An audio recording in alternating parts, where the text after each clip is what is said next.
Have you ever been there? You give your time, your care, your patience. You pick up the phone when they don't. You forgive when they forget. And yet, they treat your presence like background noise, as if you'll always be there. But what if one day you simply weren't? When you disappear, no messages, no check-ins, no explanations, something profound happens. At first, they're stunned. Then, the silence starts to echo. They begin to miss the small things. Your voice, your warmth, your steady presence. It creeps in slowly, then hits all at once. What follows is a shift they never saw coming. Rejection, regret, curiosity, fear, and finally, the realization that you were never just there. You were the glue, the calm in the chaos. Sometimes, the most powerful thing you can say is nothing at all. So if you've ever felt overlooked, taken for granted, or left wondering if you matter, this message is for you. You don't need to raise your voice to be heard. You only need to walk away with grace and let them feel the weight of your absence. And it all starts with the one thing they never thought they'd feel from you: rejection. It never occurs to them that you might leave. Not really. For so long, you've been there. The steady one, the reliable one, the person who always reached out first. You remembered birthdays, you asked how their day was, you offered support, grace and forgiveness, even when they barely noticed. You stayed, even when they drifted, and they grew. Used to it. In their mind you became a constant, something safe, something sure. But constants, when taken for granted, become invisible. That's when the shift begins. They stop saying thank you. They stop returning the energy. They assume you'll always be around, no matter how little effort they give in return. But then, something inside you changes. Quietly, calmly, with no dramatic farewell, you pull away. No confrontation, no loud exit. You simply stop showing up. And that is when the sting sets in. They don't expect it. They never thought you would walk away. The first wave of silence feels confusing to them. Maybe you're just busy, they think. But when the hours turn to days, and the days into an absence they can't ignore, something deeper hits them. Rejection. It's not just your absence that unsettles them. It's the reality that they no longer have access to you. That's the real wound. You were the one person they could rely on, and now you're gone, not in anger, but in certainty. This rejection isn't about ego alone. It's about loss of control. It's about the sobering realization that someone who once gave everything has chosen peace over persistence. And for the first time, they are the one left wondering, did I push them too far? Let them wonder. Because sometimes the strongest message isn't found in what you say, but in what you walk away from. But rejection is only the beginning, because once the shock fades, what remains is something far more unsettling: the emptiness you leave behind. At first, they try to brush it off. Maybe you're just busy. Maybe it's a rough week. They tell themselves not to worry. After all, you've always been there before. Why would this time be any different? But the silence lingers, and then the smallest things begin to change. Their phone doesn't light up with your morning message. The mailbox stays empty. The quiet stretches longer than it ever has, and they start to notice. At the heart of it is something they never thought they'd feel: the void. You see, your presence brought more than words. It brought rhythm, warmth, and quiet reassurance. Your steady check-ins, your shared memories, your way of listening without judgment. They were never just habits. They were comfort. They were connection. They were you. Now every room feels just a little colder. Meals taste a little duller. The days blur together in a way they never used to. It's not just your absence they feel. It's the absence of meaning. They try to distract themselves with old routines, new hobbies, maybe even the attention of someone else, but nothing lands quite right. Everything feels off, and in that offness, the truth creeps in. They Miss you, not out of convenience, not out of nostalgia, but out of genuine need. The kind of need that doesn't shout. It aches, quietly, steadily. What they once called clingy, they now call comforting. What they once ignored, they now crave. Every laugh you used to share echoes like a whisper in the back of their mind. They thought they could replace the bond you brought. They can't. Because what made you special wasn't just how you showed up.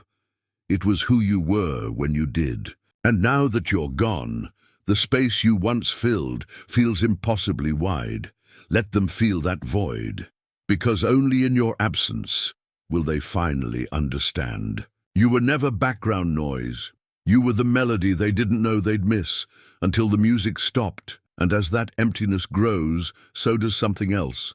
A gnawing, restless curiosity about where you went and why you're not coming back. By now, the silence has settled into their routine, but instead of becoming easier, it starts to gnaw at them. Not knowing becomes its own kind of torment. They check their phone more often. Not to text you, of course. Their pride wouldn't allow that, but they glance anyway, just in case your name appears. It doesn't. They try to go about their day, but questions start whispering in the quiet. Where did they go? Are they okay? Did they find someone else? That's when curiosity takes over. Not the innocent kind, but the kind that keeps them up at night scrolling through memories and scanning social media, hoping to find anything. But you've gone dark.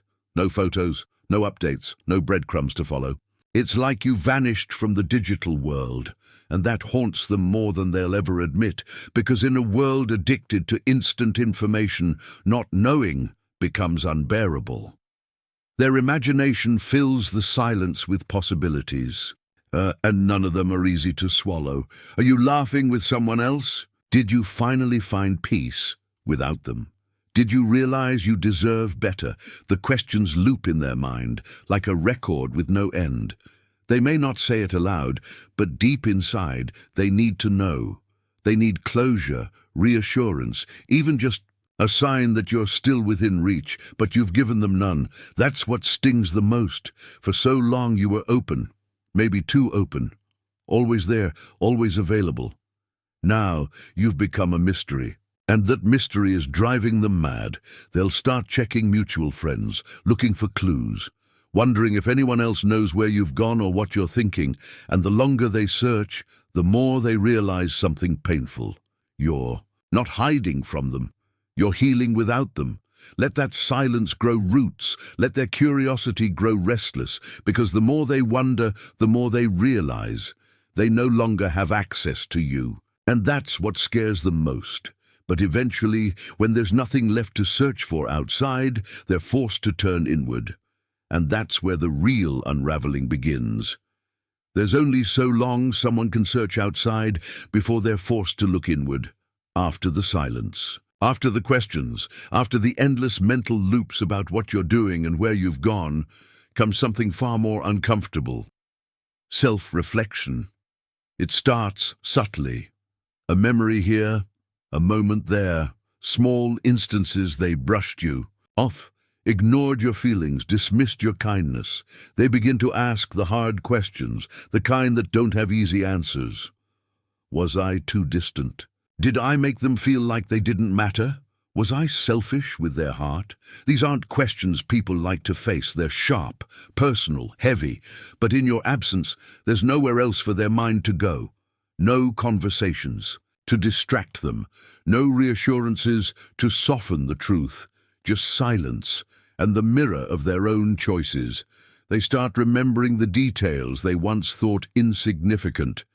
How you always asked how their day was, how you stayed up when they needed to talk, how you listened without interrupting. They remember your patience and realize they mistook it for permanence. Now that you're gone, the imbalance is undeniable. You gave more, you tried harder, you loved deeper, and they took the hardest part. There's no one left to blame. They can't accuse you of being a dramatic. They can't accuse you of walking away too soon, because the truth is, they saw it coming. You gave warning signs. in your tone, your energy, your eyes, and they chose not to listen. And now they're stuck with the consequences. Regret begins to settle in, and unlike curiosity or confusion, regret is quiet but lasting. It lingers in their chest. It shows up in songs, in places you visited together, in the silence where your voice used to live. You're no longer there to smooth things over. You're no longer the safety net they once leaned on. Now they're left alone, with themselves. And for the first time, they realize maybe you weren't the one who gave up. Maybe you were just the only one trying. And once they've faced the truth in the mirror, something inside them shifts. The desire to get you back becomes too strong to ignore. Something shifts in them. After the silence, after the stillness, after all the moments they spent replaying the past, they start to feel it, that quiet urge to reach for you. It begins subtly. They pick up their phone and scroll through old messages, lingering on your words longer than they'd like to admit. Maybe they type something, "Hey, just thinking about you," and then delete it. They check your name more than they check their calendar, and still they say nothing. But deep down, they're hoping you do. They're not used to being the one who wonders. They're not used to being the one who waits. You were always there, always the one who cared first, reached first, forgave first. But now you're just gone. Not loudly, not dramatically, quietly, with grace. And in your absence, they start to feel the pull, not just toward you, but toward the connection they once overlooked. That's when the questions start to haunt them. What if they've moved on? What if they're happy without me? What if I waited too long to say what I should have said when I had the chance? And so they begin to act, a small comment on your photo, a message late at night, a call with no voicemail, just to see if you'll notice. They don't even know what to say. They just hope you'll respond, that you'll give them something, anything to hold on to. But you don't. And that silence becomes your power. Because here's the truth. You're not ignoring them to hurt them. You're protecting your peace. You're honoring what you gave and how little it was valued. They're chasing now, but not because you're playing games. They're chasing because, for the first time, they feel what it's like to want someone who finally knows their worth. Let them chase. Let them feel the weight of losing access to something real. Because now, the question isn't, do they want you? It's, have they earned you? And that answer belongs only to you. At first, chasing you brings them hope. But then reality sets in, and what follows is a tug-of-war between two powerful emotions, relief and regret. At first, they feel relieved. There's a lightness, a strange sense of freedom that comes when someone who once held space in their world is no longer there. No more messages to respond to, no more calls to ignore, no more subtle guilt for never giving enough. They tell themselves this is what they needed, that maybe it's better this way. That space will help them breathe, and for a while, they believe it. They go about their day, meet new people, scroll through distractions. Maybe they even laugh a little louder than usual. Not because they're happy, but because they want to believe they are. But then the quiet returns, and in that quiet something else creeps in, something heavier, regret. It doesn't hit all at once. It trickles in through the cracks, a song that reminds them of you, a place you used to visit, a moment when they instinctively reach for their phone, and remember you're not there anymore. And suddenly, that freedom they felt, it doesn't feel so free anymore. They begin to notice what those silent days really mean, that no one checks in the way you used to. No one asks how they're really doing. No one sees them the way you did. They realize the relief they felt was never about peace. It was about avoidance. And now, with nothing left to avoid, they're forced to face it. The cost of their silence, the weight of your absence, the reality that what they thought was a break was actually a goodbye. They may not say it out loud. Pride is a quiet prison, but inside it's echoing. I didn't think they'd really leave. I didn't know I'd miss them this much. Let that realization settle, because relief fades, But regret lingers, and no matter how far they try to run from it, it will always circle back to the same place. You were never a burden. You were the one thing they didn't know how to hold on to. And when regret becomes too uncomfortable to face, they do what many do. They try to play the game when regret becomes too heavy to carry, and silence begins to echo louder than any words. Some people don't reflect. They react, but not in the way you might expect. Instead of reaching out, with honesty or vulnerability, they reach for control. They turn to what they know best, the subtle games of attention, not because they're cruel, not even because they're calculated, but because they don't know how else to close the distance without admitting they were wrong. So they post pictures, ones with forced smiles, surrounded by people they barely know. Anything that looks like they've moved on. They share vague quotes about strength, healing, or being better without you, hoping you'll read between the lines. They might even flirt with someone in plain sight, knowing there's a chance you'll notice, and quietly hoping you do. But none of it is real. It's all just a performance, a fragile attempt to reclaim a sense of power, to see if you still care enough to react. They want to know if you're still watching, still wondering, still within reach, because if you respond, even a little, it means they haven't really lost you. And yet, you don't. You stay silent, not out of spite, not out of pride, but because you've grown. You've stepped out of the loop where love was measured by who could outweight the other. You no longer play roles just to be seen. You no longer chase breadcrumbs, hoping for a sign, and that's what unsettles them most, because their game depends on your participation. Their control depends on your emotional reaction. But you're not reacting. You're rebuilding. You're no longer the audience for their performance. You're the person who quietly walked off stage and found peace backstage. Let them post. Let them provoke. Let them perform for a crowd that's no longer you. Because when the show ends and they look around for the one person who used to clap the loudest, all they'll find is their own echo. And maybe then they'll understand. You weren't. Ignoring them, you were healing in silence and refusing to play a game that never had a winner, but games lose their power when no one plays. And that's when the silence they once ignored becomes unbearable. In the beginning, they may have mistaken your silence for a phase, a passing reaction, a momentary retreat you would eventually emerge from. They told themselves you were just upset, maybe giving it a few days, maybe trying to get a point across. They were certain you'd be back, like you always were, the one who checked in, who broke the tension, who extended grace even when it wasn't deserved. But days passed, then weeks, and slowly something else began to settle in. Not anger, not confusion, but something heavier, quieter and far more difficult to ignore. The slow, suffocating weight of your complete and unwavering silence. At first they distracted themselves with noise, with people, with screens, with movement. They stayed busy, told themselves stories, laughed too loudly in rooms that felt a little more hollow than before. But when the noise faded and the distractions fell away, they were left with something they hadn't anticipated: stillness. And in that stillness, a growing awareness that something real had gone missing. You see, silence has a way of amplifying what words once softened. When someone you once heard from every morning no longer calls. When the space you once filled with presence, warmth, and steady care goes cold. That emptiness becomes a mirror, and that mirror forces reflection they never wanted to face. This silence isn't passive, it isn't avoidance.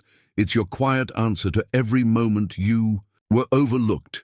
Every time you gave more than you received, every plea for connection that was met with indifference. It's the absence of your voice, not out of spite, but out of self-respect, and that's what makes it unbearable, because deep down they know this silence doesn't mean you're angry, it means you're finished, not shouting, not proving, not waiting. They begin to feel the finality in it.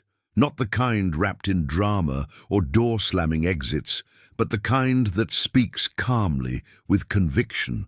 And suddenly, They are no longer wondering where you are, but wondering why they ever assumed you'd stay after being so consistently unheard. So let the silence speak for you. Let it stretch. Let it settle. Let it wrap around every echo of you they once ignored. Because this time, the silence doesn't say, "I'm hurt." It says, "I've healed, and I'm gone." Silence can be painful, but it's fear that finally breaks them. And when the fear of losing you becomes louder than their pride, they come crawling back. There is a kind of fear that doesn't arrive loudly. It doesn't crash in with panic or sudden tears. Instead, it creeps in, quietly, relentlessly, through the stillness you've left behind, and long after they've tried to convince themselves that they're fine, that you'll be back, that this is just temporary. It begins to dawn on them that maybe this time it's not. It often begins late at night, when the house is quiet and the distractions have all gone to sleep.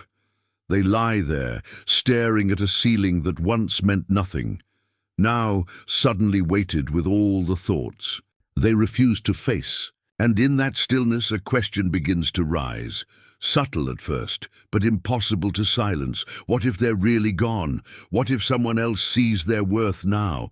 What if I lost them and they're not coming back?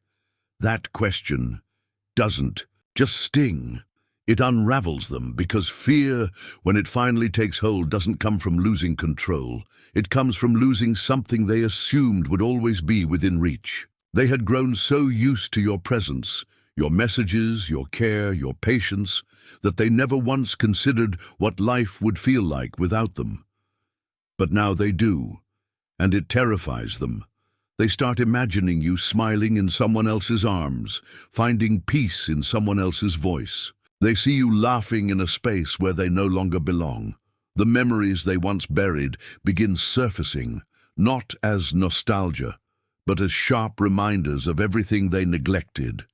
Every time they dismissed your kindness, every time they ignored your needs, every moment they took your love for granted, all of it comes back not as regret alone, but as fear of permanence. And so they reach out, not with confidence, not with control, but with trembling fingers and racing thoughts. They send a message they rewrite 6 times. They consider calling, pacing back and forth with a phone in hand, unsure of what to say. In some cases, they even show up, not because they're strong, but because they've finally realized the depth of what they let go. But here's the moment that matters most.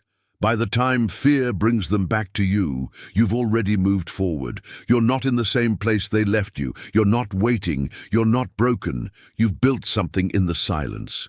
Something steady, something whole. And now they are the ones standing outside the life they thought they could walk in and out of freely. And that's when fear becomes truth. You are no longer theirs to lose. But here's the twist. They never saw coming by the time fear brings them back. You've already found something far more valuable than their attention. There's something remarkable that happens in the quiet, after the pain has been faced, after the storm has passed, after the weight of disappointment has finally been set. Down, what begins as grief, as confusion, or as loneliness, slowly transforms into something far more powerful: clarity. At first, you didn't disappear to prove anything. You weren't trying to manipulate or hurt or make anyone feel your absence. You stepped back because you had to, because staying began to cost more than it gave, because holding on felt more like drowning than love. And in that stillness, in that sacred space away from all the noise, something inside you began to settle. You began to remember who you were before you were constantly reaching, before your worth was tied to someone else's attention, before you waited on texts that never came or explained yourself to people who never really listened. In that quiet, you didn't just find peace, you found yourself, and with that return came something unshakable: emotional independence, not the kind that's cold or guarded, but the kind that is rooted, the kind that doesn't chase validation because it no longer seeks permission to exist. The kind that stands tall, not in defiance, but in deep self-respect. The kind that knows love is beautiful, but peace is non-negotiable, and they feel it. Whether they say it or not, whether they ever admit it, they know you're not the same. The softness is still there, but the neediness is gone. You're still kind, but no longer available for inconsistency. You're still open-hearted, but not wide open for people who treat you like an option. They sense it in your tone, in your eyes, in your silence. You no longer need them to come back. You no longer wish they'd choose you. You've chosen yourself, and in doing so, you've become the person they never truly believed you could become without them. They're still caught in old patterns, still trying to figure out how they lost what they didn't bother to hold. But you've evolved. You're not waiting anymore. You're walking, and with every step you take, calm, grounded, certain, you prove something far more powerful than any apology could ever deliver. You don't need anyone to complete you. You only ever needed space to remember. You were already whole, and as you stand in that clarity, no longer waiting, no longer chasing, you realize something deeper than all the lessons before. You never needed to be chosen by them, because you've already chosen yourself. And with that choice comes a truth that no one can take from you. It leads us here and to the part they never expected you to reach. The moment you no longer hope they return. The moment you finally remember what you were all along. If there's one truth that has echoed through every stage of this journey, from your silence to their regret, from their games to your growth, it's this: you were never the problem. You were the anchor, the constant, the one who stayed far too long in places that couldn't hold you.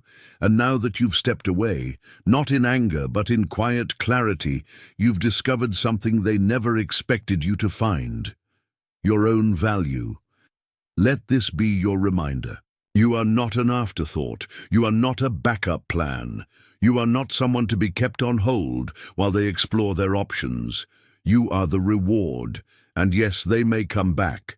They may reach out with promises of change, flooded by the fear of losing what they only now realize they needed. They may offer apologies, pour out memories, plead for another chance, but this time you hold the choice. You get to decide whether their return is genuine, whether they've truly grown, or whether they're simply afraid of facing life without the comfort of your presence. And whatever you decide, let it be from strength, not loneliness. Don't go back just because they're afraid. Stay gone because you're free, because walking away wasn't weakness, it was wisdom, and what you've built in the silence, this grounded, calm, unshakable version of you, that's the real victory. If this message spoke to something deep inside you, if you've ever been treated like an option and you're finally ready to reclaim your place as the prize, let the world know. Comment below: I'm done being an option. And if you're ready to step fully into your power, to keep growing, keep healing, and keep choosing yourself, subscribe now, because this is only the beginning. Coming up next, signs you're healing in silence. And they can feel it. Your silence had a purpose. Your healing is not invisible. And your strength, it's just getting started.